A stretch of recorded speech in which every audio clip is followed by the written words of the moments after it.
MP MLA court द्वारा 2019 में दर्ज हेट स्पीच मामले में आजम खान को दोष मुक्त करार दिया। कोर्ट से बाहर निकलकर आजम खान ने मीडिया से बात करते हुए सबसे पहले कोर्ट का धन्यवाद किया। मामला 2019 के लोकसभा चुनाव के दौरान आजम खान ने एक जनसभा के दौरान चुनाव आयोग पर तल्ख टिप्पणी की थी और साथ ही साथ मतदाताओं को उकसाने की कोशिश की थी। इसी मामले को लेकर उस वक्त के तत्कालीन सहायक रिटर्निंग ऑफिसर और उप जिलाधिकारी पी तिवारी ने एक मामला आजम खान के विरुद्ध कोतवाली सिविल लाइंस में 24 अप्रैल 2019 को दर्ज कराया था। इस मामले में आज फैसले का दिन था। आज आजम खान को कोर्ट ने इस मामले में दोष मुक्त करार दिया। हस्बे रिवायत और हस्बे आदत थोड़ा सा पीछे रख लो, थोड़ा पीछे कर लो भाई, रुको एक मिनट पीछे कर लो, ठीक है। आईडी तो मुंह तो थे अटैची लेकर, क्योंकि बहुत कम ऐसा हुआ है कि बेगुनाही में हम बेगुनाह साबित हुए हों।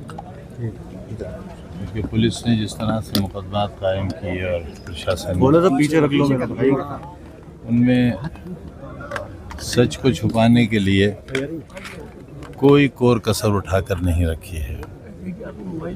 अब अगर किसी मुकदमे में हम बरी होते हैं तो ये जान लीजिए कि उन सारी हदों को हमने पार किया और इंसाफ लेने में कामयाब हुए।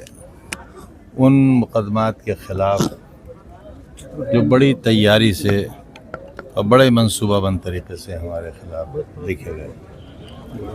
अफसोस ये है कि हम पूरे परिवार के साथ मुजरिम बने।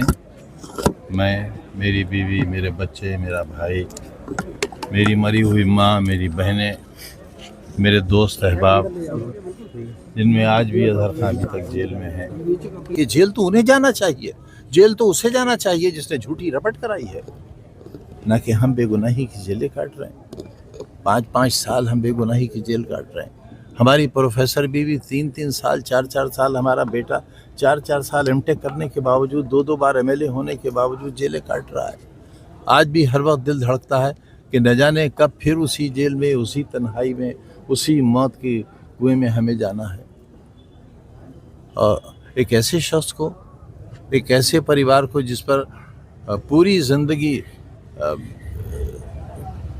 कोई मामूली धारा का भी मुकदमा नहीं हुआ।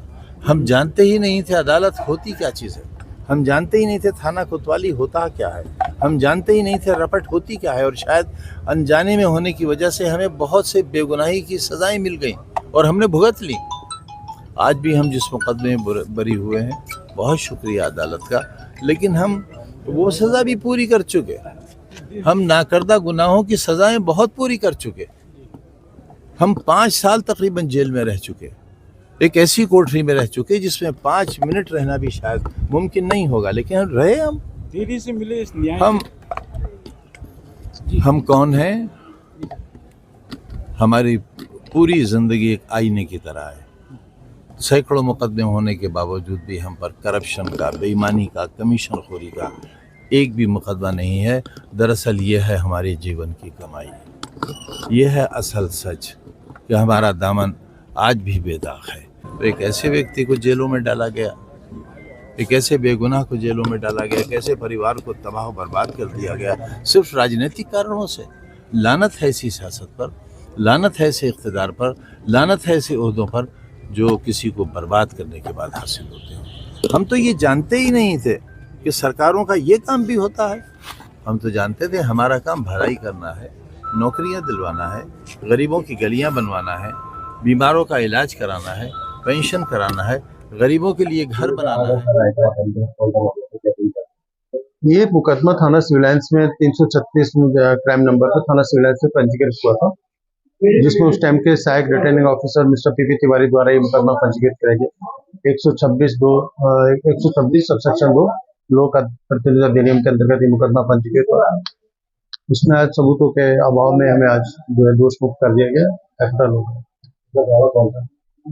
इसमें कई गवाह थे, एक गवाह नहीं कई गवाह थे प्रोसिक्यूशन के, और वो सभी प्रोसिक्यूशन ने उन सभी गवाहों को पेश करा था जिन्हें हमने क्रॉस एग्जामिनेशन करा। कब का मामला था ये 2019 का मामला। तो आज बरी कर दिया? जी हाँ, एक्विटल कर दिया। किस बेस पे बरी करे गए? अभी पूरा डिटेल ऑर्डर है, उसे आप देखिएगा, उसमें बहुत से पॉइंट कंसीडर किए गए हैं। कौन सी कोर्ट में मामला है? ये विद्वान मजिस्ट्रेट MP MLA कोर्ट भरी हुआ है।